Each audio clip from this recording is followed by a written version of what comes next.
Welcome to Read This Book. I'm Lisa Von Drasek from the University of Minnesota Archives and Special Collections. And today we have... My name is Van Houlson, and I'm the journalism librarian at the University of Minnesota Libraries. And I work at the journalism library, and I work with the journalism school and the communication studies department. And do you have to be in the journalism school to come use your library? The journalism library is open to the public. Oh, so that's good to know. So anyone could come in, say, take a look at these books that you brought to us today. Yes. Let's just start with the first one on the pile. What's it called? Getting It Wrong, Debunking the Greatest Myths in American Journalism. And who wrote this? This is Joseph Campbell. He's a journalist kind of turned academic. And you were saying just a minute ago, one of the things that journalism got really wrong was that during the 60s, early 70s with the women's rights movement. Yes, there's 10 cases in this book, and one of them is about bra burning in Atlantic City in 1968. Can you refresh our memory why anyone would burn a bra? Well, it's the New York women's small group of feminists who are coming down to New Jersey to protest the Miss Universe pageant. And the way they're going to do this is they're going to set up on the boardwalk. They're mostly going to march and do protests, but they also have the Freedom Can, where they put in objects which are symbolic, like of women's oppression. Women's oppression. Women's like Playboy magazine, Cosmopolitan, and undergarments. And they, and so bras get picked up as something that they're going to burn. And this gets picked up in the New York Post. And then other news media start to distribute it that these are bra-burning feminists. Now, in contrast, the local news was simply astounded that anybody would protest the Miss Universe contest. That was the main... What could be so bad? Yes. And this is, this is about gender equity. They're trying to raise awareness. And yet the mainstream media focuses on, because they like sensationalism, that one image. This image of a bra-burning feminist, and it turns into statements like loudmouth, bra-burning, men-hating feminists.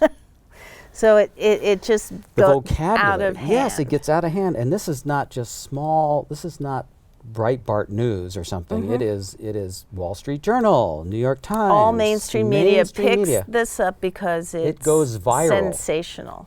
It goes, and it damages the intent of what the women were trying to do, what feminism and women's liberation.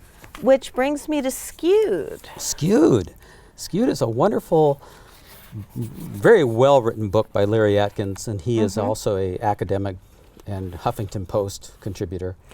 A critical thinker's guide to media bias. So you have to give me your elevator speech for this book. Yes, well, media bias is something that's found everywhere in any kind of media. And this book is really the history of advocacy journalism.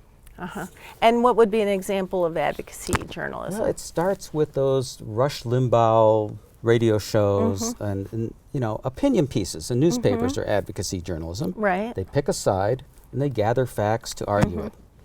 Well, now we've got news outlets, and it began with radio, evolved to newspapers, or broadcasting, and now, of course, we have websites. And we all are attracted to those outlets that match our values and our lifestyles. So I would be more likely to read a website that agreed with me than perhaps what I think of journalism, which is an unbiased reporting of the issues. And the reason this is important is all the books here try to argue that we need to maintain professional standards for reporting and objectivity.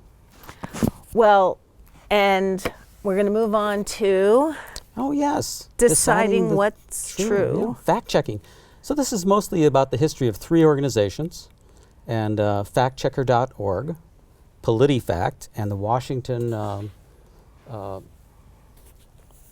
Post Fact Checker. And they all three of them. What I liked about this book is fact checking is a way to engage in public discourse. So even the changes going on to the Affordable Health Care Act you can learn a lot by going to these websites. And you go to these websites, do you think they're a little more unbiased than those other outlets that we were talking about? Or they each have their own bias? They have very high standards of journalism, but factcheck.org is probably the most objective. PolitiFact and the Washington Post Fact Checker, one likes to use the Truthometer, the other has the Pinocchios. And these are just ways to have a picture and draw attention to a rating system. Yeah, I kind of like the one, what was it, Pants on Fire? Pants on Fire, yes. Yeah. If you really, the Truthometer turns into Pants on Fire if you're really deceptive. So it's a lot of politics is involved. But it can be anything from a medical report? It's mostly blogs, statements, or politicians. So funding. Individuals.